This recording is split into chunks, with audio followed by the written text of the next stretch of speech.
Да, се враќаме во студиото, тука е Благојче Атанасовски, политички аналитичар. Ке се обидеме да изанализираме за сето она што се случи и за она што не очекува. Господин Атанасовски, има повеќе прашања, повеќе сегменти, некако ќе се обидеме да ги поделиме во поглед на владеачките структури, во поглед на опозицијските структури, бидејќи таму има одредени фрагментации во поглед на општини. Ајде да почнеме со една генерална оценка за излезноста, за резултатите, за бројот на гласачи кои гласале. Има една интересна анализа која и јас ја споделив, која ја направи Лука Павичевиќ, кој е поранешен студентски лидер, кој ги бројал гласовите кои се дадени за советничките листи. Оно што е интересно во таа анализа е дека покажува пат на сите гласови на сите партии, освен кај ДУИ и Вреди, каде што можеби нема нешто, некои поголеми отстапувања, ајде да речеме. Ама има сепак пат од минатогодишните парламентарни, дури и кај нив, да. Има, да.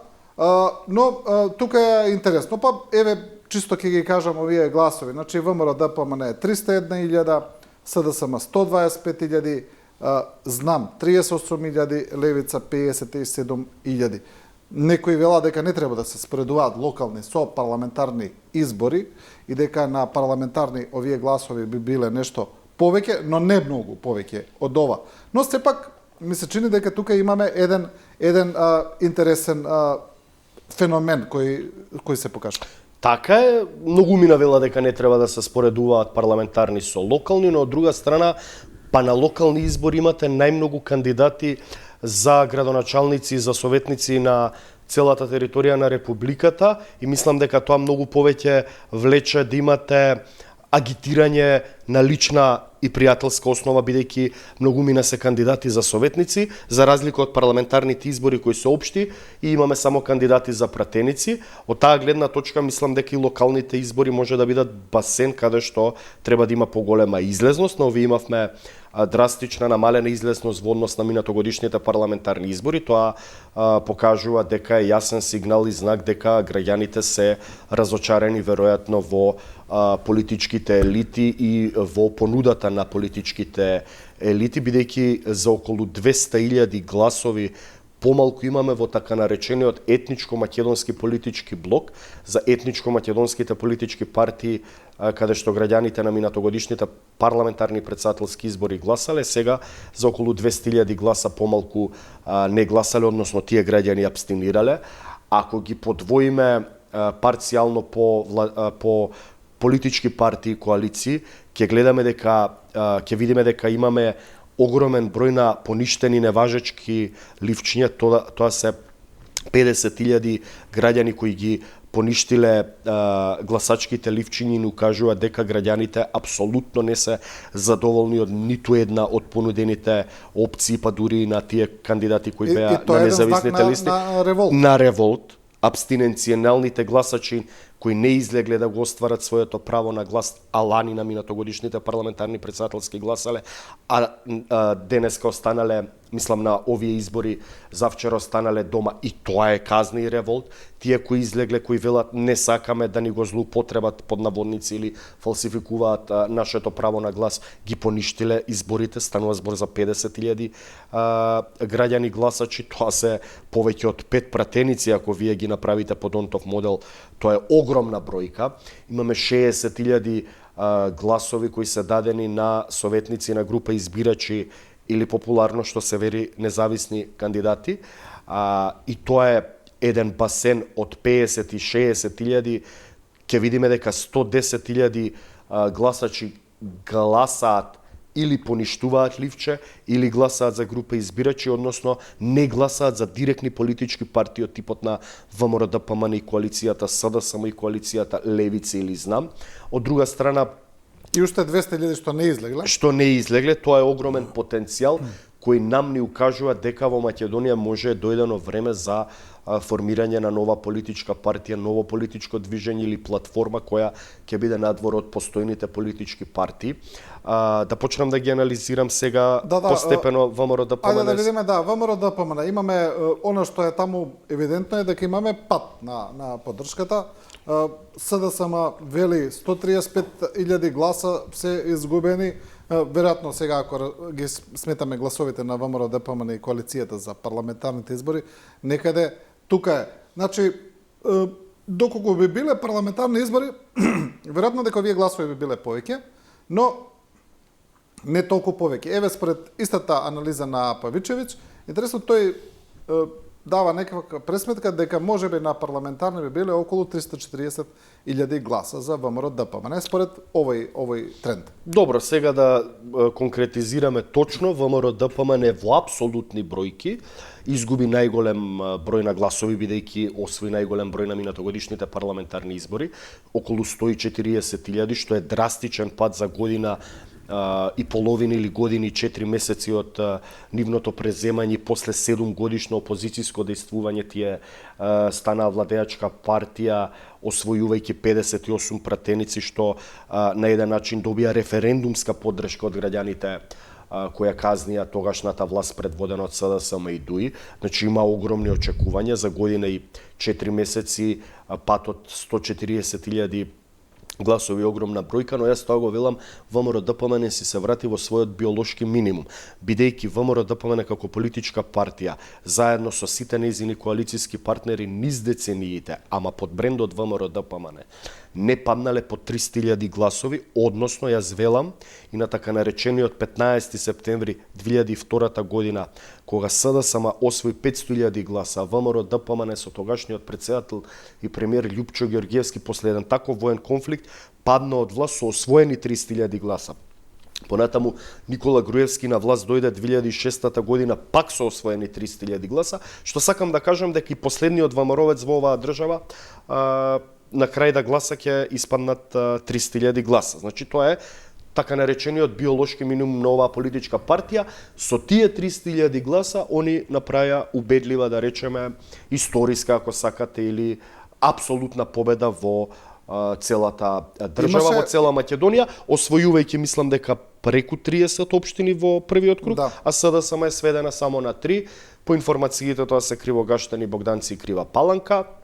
Веројатно тој број во градоначалници на ВМРО ДПМН по завршување на вториот круг ќе се зголеми над 50, како што се трендовите, така што тие треба да се анализираат од две гледни точки. Имаат огромен пат, што значи тие граѓани кои не се традиционални ВМРО-вски гласачи на минатите избори кои ја дале довербата на ВМРО ДПМН веднаш се разочарале и сега или абстенирале или гласале за други политички партии како Левица, Независни или го поништиле ливчето, но во однос на соодносот помеѓу ВМРО ДПМН и нивната главна конкурентска партија, тоа е се уште СДСМ, тие може да бидат апсолутно комотни, бидејќи разликата е па околу 180.000 гласови, особено на ваков модел каде што на мнозински избор се бира градоначалник на општините, со еден глас повеќе нели бирате вие градоначалник, ВМРО ДПМН апсолутно може не само да е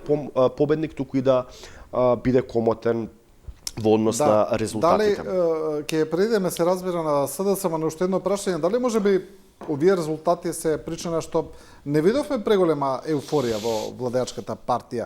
Нормално дека славеа, нормално дека прогласија победа, што апсолутно веројатно да, е победа, но немаше една таква претерана еуфорија. Апсолутно, бидејќи многумина велеа дека ВМРО ДПМН има пат од 100.000 гласови, значи има пат од 140.000 гласови, а не од 100.000 гласови. Тоа веројатно и самиот лидер на ВМРО ДПМН, можеби раководството, функционерите, не верувале во тие предикции, предпоставки дека ВМРО ДПМН може да падне за 100.000 гласа, напротив, падна за 140.000 гласа. И мислам дека се свесни дека доколку тој тренд продолжи, можеби ќе бидеме сведоци дека ВМРО ДПМН може да паѓа уште подоле од 300.000 гласи, покрај тоа што кај ВМРО ДПМН во 35 годишната повеќапартиска историја не се случило, за разлика од СДСМ како политичка партија, која сум ја анализирал и се сметало дека СДСМ има историски минимум од 200.000 гласови, односно Радмила Шекеринска, Владо Бучковски, кога имаат изгубено парламентарни избори, историскиот минимум биле 210.000 гласови и се сметаше дека СДСМ по 200.000 гласови не паѓа. Тие го пробија дното прво лани, на парламентарните избори со Димитар Ковачевски освојувајќи 153.000 гласа, сега отидоа уште под тоа дно, освојувајќи 125.000 гласа, така што сакам да кажам, за СДСМ нема дно, а во нивниот биолошки минимум, а за ВМРО ДПМН тоа дно е 300.000 гласа. Но може да се случи и во десницата или во десниот блок, како што ќе одминуваат годините, а ВМРО ДПМН ќе биде владеачка партија. Нема конкурентска партија во левицата и во опозицијата да ја замени на власта. Може би граѓаните се повеќе би се разочарувале, па ќе видиме еден феномен, нов тренд дека ВМРО ДПМН може би паднал под 300.000 гласа. Дали во таква констелација може би сега би било паметна стратегија за председателот на партијата и премиер Мицкоски да свика предвремени парламентарни избори? Бидејќи тој го негираше тоа, рече дека не размислува такво нешто, најави реконструкција на влада после јануари, но ми се чини дека сега можеби таква мисла би ја земале во предвид. Па да, бидејќи зборот предвремени парламентарни избори беше наратив во јавноста кој беше најмногу наметнуван од политичката партија ДУИ, која и покрај тоа што условно кажано беше победник во така наречениот етничко албански политички блок, отиде во опозиција. И тие постојано велеа дека го имаат легитимитетот кај албанците и дека треба да се распишат предвремени парламентарни избори, но со оглед на резултатите во така наречениот етничко албански политички блок, јас не гледам дека ДУИ веројатно и понатаму би одела со тој наратив и вординг дека треба да се распишуваат предвремени парламентарни избори, односно не е таа што ДУИ како опозицијска партија на ВМРО ДПМН на Вленке притиска во наредните месеци кои доаѓаат да се организираат предвремени парламентарни избори, туку тоа, ако се случат идната пролет в година, би било одлука веројатно најмногу на премиерот Христијан Мицкоски, веројатно во координација со нивните етничко коалицијски партнери од коалицијата Влен, кои направија значителен успех освојувајќи поголем број на градоначалници. Да. Добро, СДСМ кога зборуваме за нивниот наратив, па од друга страна, е дека зачудувачки поминале добро, велат, дека како се изрази Филипче, не сме задоволни со резултатот, но и не е лош. Нешто отприлика таква некоја фраза употреби, па тие извадија во нивна одбрана, ајде да речеме, дека според нив најголем пат има ВМРО ДПМН, тие и левица немаат толку голем пат како што велат, дури имаат и раст во одредени општини. Па така некако СДСМ се обидува ова да го представи и како позитивна работа за нив. Мислам дека цела држава ги смејува. Не знам кој име, односно знам кој име таму кој им го води така наречениот кризен пиар менеджмент, но треба да ги видат реакциите на социјалните мрежи пред се од нивни социјалдемократски членови. Јас сум запрепастен и вџашен како тоа еден лидер на таква политичка партија може да даде беневолентна изјава дека не направили толку лош резултат кога тој го допре историскиот биолошки минимум на СДСМ, како што да трендовите, јас кажав пред малку нели тука дека може СДСМ да оди и под тој биолошки минимум кој сега е 125.000 гласа. Ако се сметало дека СДСМ има 220.000 гласа или 210.000 и тоа е дното под кое не може да пробие, сега СДСМ се наоѓа на 100.000 гласа под тоа дно. Од друга страна јас не гледам ни тука заменик председателката, ни тука една подпредседателка, некое чувство на вина и на морална одговорност, на партиско-политичка одговорност, но се поставува прашањето прво дали првите челни луѓе на СДСМ се долготрајни членови на СДСМ или пак се октруирани како ново раководство на СДСМ по смената на поранешниот председател Димитар Ковачевски, дали имаат чувство на припадност кон таа партија, дали имаат чувство на одговорност, емоционална поврзаност што се вели, емоционална одговорност да поднесат оставки или барем да отворат дебата во самата партија. Како може вие да кажувате дека одговорот на ова што го кажувате е јасен дека не се, никој од нив не е член на СДСМ. Па затоа им се такви изјавите, ама затоа и СДСМовското не гласачко тело, туку членство, бидејќи тоа е една од двете доминантни политички партии кај нас со организирана структура на територијата на целата држава, условно кажано врие и имплодирајќи бара оставки, ако анализираме поединочно. Подпредседателката на СДСМ беше кандидат за градоначалник на главниот град. Не само што не влезе во вториот круг, туку е четврта пласирана според гласовите. СДСМ како политичка партија поднесе листа во главниот град Скопје. Има 4 или 5 советници од вкупно 45 советници. Организациониот секретар на СДСМ во општина Куманово, која е најголема општина во Република Македонија, заврши четврти на листа согласно освоените гласови. Општина која до појавата на Максим Димитриевски, односно одцепувањето на Максим Димитриевски, важела за главен бастион на СДСМ, каде што се црпели кадри на СДСМ, сега нивниот кандидат е четврто. Во општина Битола, кој е втор најголем град во Македонија, кандидатот на СДСМ не влезе во вториот круг, односно второ пласирана е независната советничка Габриела Илиевска. Во Кочани СДСМ нема во вториот круг кандидат. Збориме за партија, пак ќе напоменам, со организирана структура каде што губи од поединци. Ако подпредседателката како кандидат на ова раководство за главниот град е четврта, ако организациониот секретар во Куманово е четврт, тогаш дали тие имаат лична, морална, партиски, политичка одговорност да речат дека тие како понуда која излегла пред граѓаните и завршиле на четвртото место и понатаму треба да бидат лица кои ќе бидат раководители, дел од раководството или ќе бидат партиски лица во јавноста кои ќе убедуваат јавноста дека тие се алтернатива на, условно кажано, ова лоша владеачка гарнитура предводена од ВМРО ДПМН. Од друга страна, ќе одговори ли некој како СДСМ после 20 години водење на општина Струмица како локална самоуправа, правење на општина Струмица бастион на СДСМ, како во јуни месец СДСМ не го кандидираше за втор последователен мандат актуелниот градоначалник Костадин Костадинов, кој веројатно од денешна гледна точка би победил, бидејќи анкетите одеа во таа насока, кандидираше кандидат за градоначалник во општина Струмица кој, да ми извинат гледачите, јас не знам каков степен интелигенција има, но човекот не може да сврзе три просто прочирени реченици. Значи, сите катастрофални грешки на председателот или лидерството на СДСМ одеа во насока да направат ваков епски катастрофален резултат.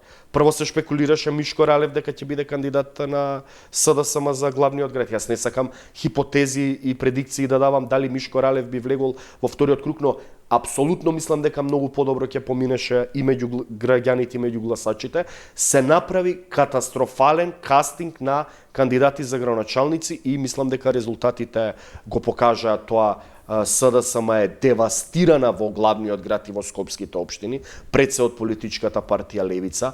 Трендот оди во таа насока дека СДСМ ќе биде, условно кажано, трета политичка партија или четврта во главниот град Скопје, каде што во тие јадра, во главните скопски општини, секогаш СДСМ кога бил опозиција и во минатото при 11 годишното владење на ВМРО ДПМН со Никола Груевски, најдобар резултат СДСМ правил во изборната единица 1 каде што се концентрирани скопските општини. Сега СДСМ е најкатастрофален токму во скопското урбано јадро. Јас не знам овие работи што ги велам, дали тие луѓе седнуваат на маса, дали се погледнуваат во огледало, дали не има јасно колку е 2 и 2, и затоа ќе го поставам прашањето дали имаат чувство, грам срам, чувство на морална, политичка и партиска одговорност пред собствените членови, па ако сакате и гласачи, за овие катастрофални грешки кои ги направија во кандидирање на овие кандидати.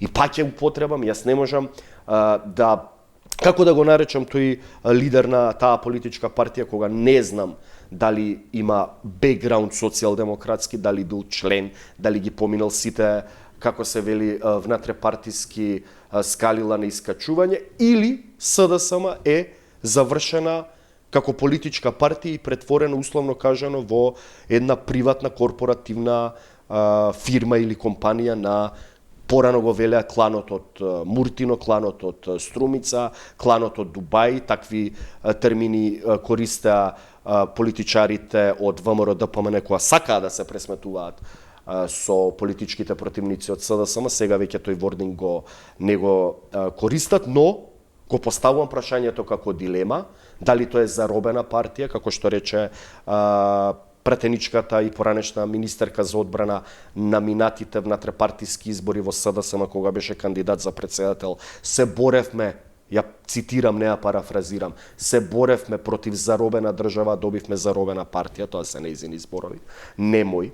Дали е тоа вистина? Веројатно е. Која би била логиката тогаш? Многу се зборува за тоа дека постои некаков договор помеѓу поранешниот премиер Заев и сегашниот премиер Мицкоски, дека сето ова е дел од некаков дил. И интересно е што анализите се правеа пред локалните избори и излегуваат точни. На некој начин се рефлектира врз резултатите. Не само тоа што многу се говори. Зошто и би се направило тоа? Би се направило бидејќи поранешниот премиер и председател на СДСМ беше обвинуван во тешки криминали, во тешка корупција, збориме за стотици милиони евра, десетици милиони евра. Тоа беше главната реторика на тогаш опозицијската ВМРО ДПМН и тогаш опозицијскиот лидер, сега премиер на Македонија Христијан Мицкоски.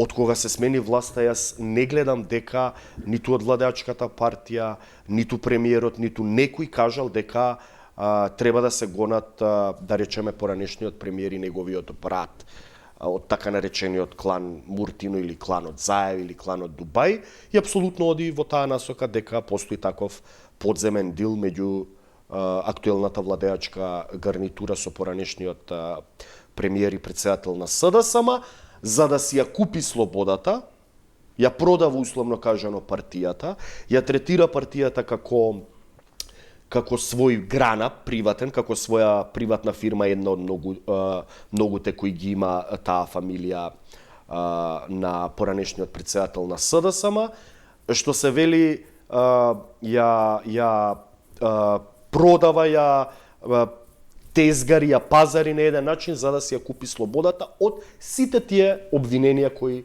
му висат на глава. Овој што сега е поставен, јас го велам така наречен председател на СДСМ, не сакам да преюдицирам дали има условно кажано инсинуации за криминални дејанија, тоа си има органи, каква и да е оваа држава, треба да има институции независни од обвинителство и правосудство да го проверат, но индикативно ми е истиот тој така наречен председател на СДСМ, кога се случи најужасната и најкатастрофалната трагедија и несреќа во поновата историја на Македонија, тоа е настаните од дискотека, така наречената дискотека Плюс во Кочани, каде што нели загинаа 63 млади животи и преку 200 повредени. Првата изјава на така наречениот лидер на опозицијата беше мора да има одговорност за овој грозоморен и трагичен настан. Веднаш потоа премиерот му врати, ќе има одговорност и за Кочани, но ќе има и за модуларната болница во Тетово, и човекот веќе замолкна. Значи, вие ако имате во вашето политичко минато, условно кажано, путер на главата, и со што нешто да ве уценуваат и да ве држат, и сте поставен да браните ваков епски пораз, тогаш апсолутно индициите идат во таа насока дека има дил меѓу поранешниот премиер и председател на СДСМ од Струмица и струмичкото познато семејство кое тежи во милиони во фирми, дека тој дил е да се назначи токму овој така наречен лидер, да му биде условно кажано поданик и измеќар, и да ги назначи овие, да не речем карикатури во јавноста од типот на подпредседателки или заменик председателка, кои бранат дрско и арогантно нешто што не е одбранливо. Не сакам да звучам така, но вие, без грам срам, да упорно кажувате дека не имате лош резултат, да не се преповторувам, во главни урбани центри низ Македонија, во Битола, која е бастион на изборна единица 5, во Струмица, која бил ваш бастион, е бастион на изборна единица 4, во Куманово е бастион на изборна единица 2. Да доживеете епски порази, вашата политичка партија да не влезе во вториот круг, во Скопје да бидете девастирани, и вие да речете дека имате не толку лош резултат, а сте победиле во Кривогаштани, во Богданци и Крива Паланка. Јас, како метафорички да се изразам, освен да кажам дека еден од најдобрите неврохирурзи во државата да си побара добар невропсихијатар, ако смета дека тоа што го вели во јавноста е како да кажам, реалноста, или верува во тоа што го кажува. Мислам дека на никому не треба да му се подценува интелигенцијата, особено не на оние честни и, како да речам, вредни социјалдемократи кои во изминативе 20-30 години како членови се вградиле во таа партија, учествувале во изградбата на структурите на партијата, агитирале под наводници што се вели партиски, трчале за секои изборни циклуси и некој така, како да кажам, да им плеска в лице толку цинично и иронично да им кажува дека ова не е пораз и дека партијата ќе се консолидира, а некој веќе го поставува под знак прашање и екзистенционалниот обстанок на оваа политичка партија, што многумина велат дека и се случува пасокизација, јас тоа го негирам, и во вашето студио во сите телевизиски гостувања сум велел Пасок е веќе втора политичка сила во Грција, се врати на местото на Сириза, на СДСМ ми се случува класична БСП-изација како што се случи на Бугарската социјалистичка партија во Бугарија, односно од доминантна владеачка партија БСП стана мал коалицијски партнер на ГЕРБ со 2 министри и има околу 6-7% освоено гласачко тело. СДСМ оди кон тој тренд. Да ја замени, знам, еден ден, ако сака да стане владеачка партија во коалиција предводена од ВМРО ДПМН. Да, тоа може да се и социјалистичка партија во Србија исто е. Да. На Ивица Дачич. Добро. И па со нив ќе ги споредуваме со БСП во Бугарија и со Ивица Дачич. Да.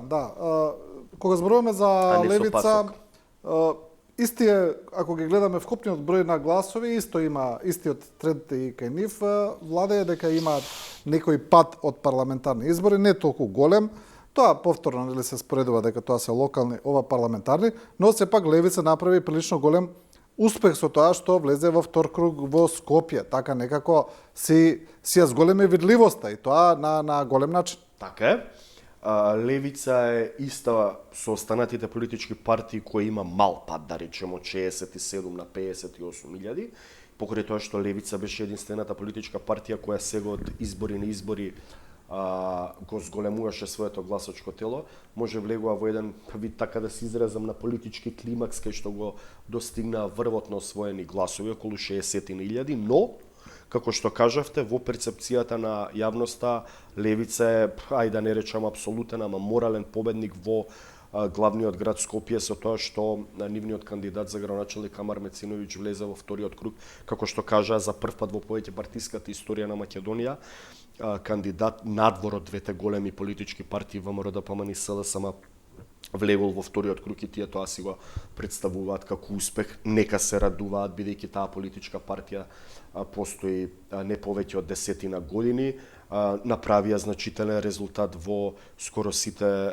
скопски урбани општини, особено на советничките листи, каде што се пата со гласовите советниците на СДСМ, која е, како што кажав, девастирана и во политички нокдаун во скопските општини, во општина Карпош се израмнети по советници во Скопје. Сакам да кажам дека Левица станува де факто втора политичка сила во главниот град, а со тоа во изборната единица 1 и изборната единица 2, доколку продолжат овие трендови, Левица ќе биде изедначена по бројот на пратеници со СДСМ и тоа ќе видиме во годините што следуваат дали ќе се реализира, но Левица е видлива пред се во големите урбани скопски општини, големите урбани општини низ републиката, дали се должи нивниот слаб изборен резултат во помалите рурални места во Македонија со тоа што им беше скратено правото нели да се рекламираат со државно финансирање, не знам, но веројатно има голем удел и тоа што тие беа десеткувани и на еден начин осакатени со тоа што им се оневозможи не само со државно, туку мислам дека и со приватно финансирање они не смеа да бидат рекламирани по телевизиите. Единствено што беше така им го толкуваа тоа. Значи за таква помала политичка партија надвор од двете доминантни политички партии, вие да не бидете представен на ниту една телевизија, односно да ви биде забрането платено политичко рекламирање и само да водите Facebook кампања, дефинитивно направија значителен успех и покрај тоа што јас сум познат во јавноста дека не се согласувам ниту со идеологијата, ниту со политиката на левица, особено во нивниот надворешно политички ориентацијски курс. Не можам на белото да велам црно и да кажам дека левица не направила значителен успех на да, но ми се чини дека според математиката и она што следува во вториот круг, господинот Мециновиќ нема шанси никакви. не да победи, туку ниту да се приближи до Па да, кандидатот огромна е на разликата. ВМРО-ДПМН. Мислам дека кандидатот на ВМРО-ДПМН Орце Георгиевски преку 90-91.000 гласови, а Амар има околу 30.000 гласови. Мислам дека разликата од 3:1, што се вели на куп сите што се испаднати во првиот круг кандидати за градоначалници да отидат на контото на Амара, тоа не може да се случи бидејќи Влен имаше кандидат за градоначалник што е дел од владачката коалиција со ВМРО-ДПМН. Мислам апсолутен победник ќе биде Орце Георгиевски, но тие тоа го, како кажав, морални победници се во главниот град од проста причина што мислам дека си направи еден вид на политички влог за војнината, да луѓето поверуваат дека ете левица можеби еден ден во некоја догледна иднина ќе освојува и градоначалници, не во главниот град, но во некоја скопска општина, бидејќи тие пробивот во гласачкото тело го прават многу споро, но како да кажам на долги патеки во изминативе 10 години го градеа тој успех. Не блесна како политичка партија кога се формираа пред 10 години, освоја многу малку 12.000 гласа, но низ годините се повеќе го зголемува своето гласачко тело. За разлика од други политички партии, како знам, кои најголемиот успех го направија прв пат кога се појави на политичката сцена на минатите парламентарни председателски избори. Замислете, кандидатот на Знам за председател освои 84.000 гласа, политичката партија освои 57 и Знам денеска освои околу 38.000 гласа на советничките листи, односно знаме од класичните естаблишмент партии како НСДП на Тито Петковски, ВМРО Народна Љупчо Георгиевски, отцепени од главните бастиони ВМРО-ДПМН и СДСМ и најголемиот успех го прават секогаш на првите избори кои ќе се појават. Деја на Васил Тупурковска, да не ја заборавиме. Да, апсолутно. Да, следното прашање беше за Знам. Тие евидентно дека имаат пад на гласови, но со тоа што имаат прилично мали шанси да победат и во општина Центар, а Куманово не е спорен, се чини дека нив ослабнуваат не само како партија, туку им ослабнува и позицијата во владата. Апсолутно. Знам има 2 министри, неколку заменик министри, директори, не знам таму колку управни надзорни одбори и вработувања согласно прераспределбата на колачот во извршните функции. Јас мислам дека ако остане ова прераспределба на извршната власт меѓу коалицијските партнери ВМРО-ДПМН Влен и Знам ќе биде условно кажано частената или најсрекната политичка партија, бидејќи со околу 40.000 гласови вие да имате толкав дел од колачот, тогаш треба едноставно да му се заблагодарите на премиерот, но мислам дека Знам оди во еден вид на НСДПизација на Тито Петковски, како што кажав, да не се преповторувам, најголемиот успех го направија лани, сега има драстичен пад во некои скопски. Мислам дека они дури позади коалицијата предводена од ЛДП и од ГРОМ во Скопје се по број на освоени гласови помалку, во некои скопски општини имаат земено само по еден советник, драстичен пат имаат споредбено, особено во урбаните скопски општини или урбаните големи градови во Македонија, каде што им беа упоришта, 3:1 имаат или 2,5 пати према 1 споредбено со минатогодишните парламентарни избори. Тоа апсолутно, мислам, покажува дека граѓаните се веќе разочарани од политичката понуда на Знам со тоа што се дел од владеачката коалиција. Знам стана еден вид на клиентелистичка партија на пребегани поранешни социјалдемократи кои сакаат да се ухлебаат во таа политичка партија бидејќи е дел од власта, но трендот покажува дека Знам најверојатно ќе заврши како локализирана партија во општина Куманово, односно ќе имаат градоначалник, председател во општина Куманово и политичката моќ ќе допира само во општина Куманово и општините кои гравитираат во изборната единица 2, бидејќи ако направиме некоја симулација по Дондов изборен модел, овие гласови ако се пресликаат, Знам би имала 1 или 2 пратеници во општина Куманово и толку. Да, изборните единици 3, 4, 1, 3, 4, 5, каде што веќе имаат пратеници, апсолутно гласовите не даваат пратеник. А не мислам дека, како што ќе одминуваат годините, Знам ќе биде дел од власта, Знам би можело да го зголеми своето гласачко тело и потенцијал. Напротив, мислам дека ако одат самостојно со своји листи на наредни парламентарни избори, ќе освојат помал број гласови од овие освоени на локалните избори предвадено. Да, она што ако зборуваме каде би било интересно сега во вториот круг, една од општините каде ќе биде најинтересното е општината Карпош, каде што работите не се толку јасни. Во првиот круг победи кандидатот на ВМРО ДПМН, господин Лукровски, тоест води пред Стефче Јакимовски, но знаеме дека Јакимовски во минатото знаел да прави пресврти, но сега имаме интересна математика таму. Како гледате на ова? Имаме ли некакви анализи што би можело да се случи во вториот круг? Мислам дека најинтересна општина за следење во овие два изборни циклуси општината Карпош. Прво станува збор за една од најурбаните општини во главниот град Скопје. Да не ги навредам гласачите, има општини од типот на Валандово или Крушево каде што ќе имаме втор круг, но мислам дека рефлекторите на јавноста ќе бидат свртени кон општина Карпош во етничко македонскиот политички блок. Станува збор за, условно кажано, судир на двајца различни концептуални кандидати. Првиот кандидат е од редовите на владеачката партија, кој до неговото кандидирање беше, условно кажано, политички анонимус, кој доаѓа од приватниот сектор, така беше презентиран во кампањата.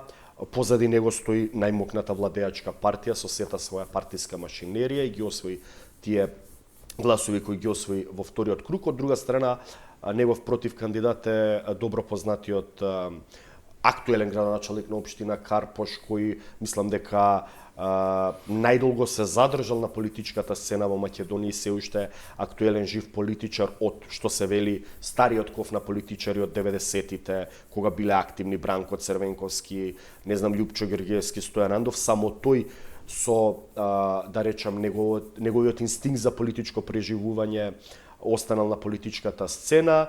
4 мандати бил градоначалник на општина Карпош, ова му е трка за 5-ти мандат и на еден начин покажува феноменологија во самата општина Карпош со тоа што ако направиме компарација со минатите парламентарни претседателски избори, кандидатот од политичката партија Гром Стефчо Јакимовски освои, мислам дека околу 2000 гласа како кандидат за претседател, а сега за кандидат за градоначалник на зборам во општина Карпош, а сега за кандидат за градоначалник на општина Карпош на локалните избори освои околу 8700 гласа, што значи дека се прави некоја си диференцијација во однос на парламентарни претседателски локални избори кога станува збор за овој кандидат. Ќе видиме како ќе биде расположението на граѓаните во вториот круг, зависи кој повеќе ќе мотивира во овие 2 недели изборна кампања нови гласачи или постојните гласачи кои своите гласови ги дале за други кандидати од СДСМ, од редовите на независните, беше Невена Ѓорѓиевска, кандидатот од Левица, кои имаат ростер околу 7 до 8000 гласови кои спадна во вториот круг. Разликата 1500 гласа води 1500, кандидатот на ВМРО ДПМН Сотир Лукровски во однос на Стефчо Јакимовски, така што од друга страна мислам дека гласачите на кандидатката Невена Ѓорѓиевска, Антонио Димитровски од Левица и Маја Мојсова Миовска од СДСМ се преференцијални варијабилни гласачи кои не може, како да кажам, со контингент да ги насочите да гласаат за едниот или другиот кандидат, бидејќи станува збор за специфична партија како што е Левица. Мислам дека предпоставка се да направиме хипотеза, самиот лидер Димитар Апасиев да рече гласовите во Карпош пренасочете ги кон едниот или другиот кандидат, мислам дека тоа би имало контраефект. Левица не е политичка партија како ВМРО ДПМН да има такво мобилизирачко стабилно гласачко тело да му рече гласете за ово или оно, и тоа го правеле гласачите на ВМРО ДПМН. Напротив, на Левица гласачите се друг тип на гласачи. Истото важи и за гласовите на кандидатката од група избирачи Невена Ѓорѓиевска, така што сакам да кажам дека ќе биде интересно многу да се следи согласно преференциите на граѓаните во општина Карпош, ќе се определи изборниот победник за 12 дена од сега, а не од некој, како да кажам, пренасочување на контингенти на гласачи или под маса, што се вели, договарање на политички лидери со одредени кандидати. Може би во македонската политичка практика апсолутно сме гледале на такви случаи, но мислам дека и гласачкото тело во Карпош, и гласачите на кандидатите кои спаднаа во првиот круг не се таков тип на гласачи кои може да бидат теледиригирани или насочени. Оно што е интересно таму е дека гласачите на независната кандидатка и на СДСМ можеби нема сите да излезат сега во вториот круг, веројатно дека голем дел ќе излезат, ќе се гласаат по собствено убедување, но гласачите на левица сигурно ќе излезат бидејќи имаат мотивација, имаат свој кандидат за град Скопје. Да. Мислам дека кандидатот Амар Мециновиќ направи, како да кажам, поволна структура за опозицијското гласачко тело во Карпош за да искочат во вториот круг, но пак ја кажам, не знам како еден гласач на левица, бидејќи искрено не сум гласач на левица, би размислувал во вториот круг, кога во првиот круг би го дал својот глас за кандидатот на левица Антонио Димитровски, како он би се поставил кога требало да гласа за избор меѓу кандидатот од ВМРО ДПМН Сотир Лукровски или Стефчо Екимовски, во ситуација, под хипотеза би предпоставиле дека треба да гласа за Стефчо Екимовски, бидејќи левица е нели главна опозицијска партија на ВМРО ДПМН и е таа политичка партија што води политички пресметки и битки со ВМРО ДПМН, но од друга страна во минатото левица имала и прес конференции, соопштенија во кои го критикувала самиот Стефчо Екимовски како актуелен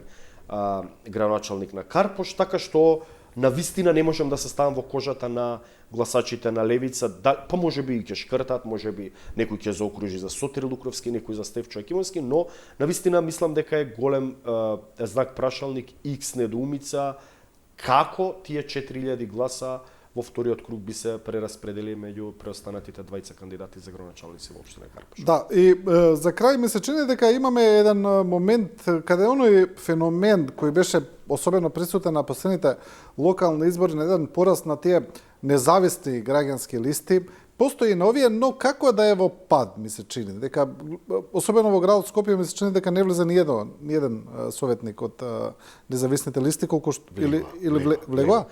Во градот Скопје имаше две независни листи, условно кажано, Зелен хуман град и Јана Белчева, која беше, мислам, нели советничка од шанса за центар во Скопје. Не знам како им се именува нивната група на избирачи, но и тие имаат по еден. По еден влегоа. По еден, да. Знам има еден и во општина Центар? Општина Центар има 2, во општина Карпош има 3, Невена Георгиевска сега нели беше кандидат за градоначалник, беше актуелна советничка и сега влегоа 3 од таа листа. Има добро Габриела Илиевска и сигурно има советничка листа во Битола. Пат. Јас мислам дека ги преповторија гласовите од минатогодишните локални избори во 2021-та има околу 60.000 гласа, согласно информациите, јас мислам дека и сега имаат 60.000 гласа, но тоа се истите урбани јадра во Карпош, во Центар, во градот Скопје, во Битола и во одредени помали општини низ Македонија, каде што, да речеме, многу е полесно вие врз база на лични или како да кажам, семејни пријателства, каде што ви требаат 500-600 гласови, може би и помалку во некои општини да влезете како, условно кажано, независен или група избирачи што ги велат кога ќе поднесете листа, но тоа не е ништо бидејќи независните кандидати за советници, па ако сакате и за градоначалници, се појавуваат само на локални избори, а не прават една поголема политичка платформа која ќе биде понуда на идните парламентарни избори. Тоа не го видовме и на минатогодишните парламентарни избори, каде што немавме, да речеме, презентација на тие независни листи.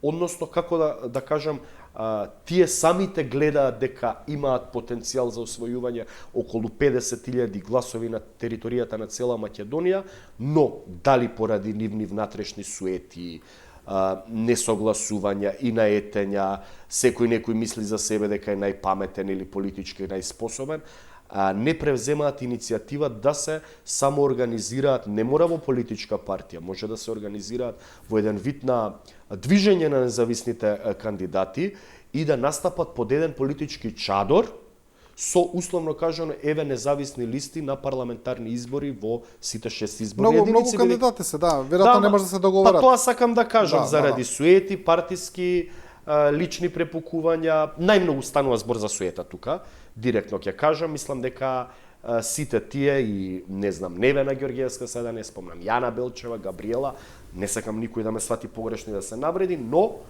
политичкиот инстинкт и интелигенција кај сите тие кои гледаат дека освојуваат гласови кај граѓаните, треба да ги наведе да се организираат. Јас не гледам од ниту една од нив, 3, 4, 5, па имате и нели советници, тука Горијан беше од Зелен хуман град, Драгана Велковска, па тие направија се две различни советнички листи. Едната е Драгана Велковска Зелен хуман град, другата беше од Јана Белчева во градот Скопје и тие зема по еден советник, односно граѓаните кои сакаат да гласаат за независни, имаат две независни листи за градот Скопје, место да направи една и веројатно кога ќе им се концентрираат гласовите, можеби да го земале. Ќе поминаа подобро. Па подобро веројатно ќе имале 3, може и 4, а вака само им се расплинуваат и распределуваат гласовите, но мислам дека станува збор за класичен македонски инет или суета, не може да ги надменат тие суети, а гледаат и самите дека а и да кажам, условно кажано, добро и прилично, солидно поминуваат на македонскиот политички пазар како понуда на секој локални избори. Секој сака да биде лидер кај нас, тоа е феноменот. Толку лидери, таква држава сме денеска. Да, Танасовски, ви благодарам, направивме една исцрпна анализа. Не зборувавме многу за тој така наречен албански кампус. Не остана време, да. Доставиме нешто и за Љузем Фаризи. Со него ќе продолжиме, ќе на истата тема ќе разговараме. Почитувани, ви благодариме. Останете со нас, одиме со една куса, пауза и продолжуваме со емисијата.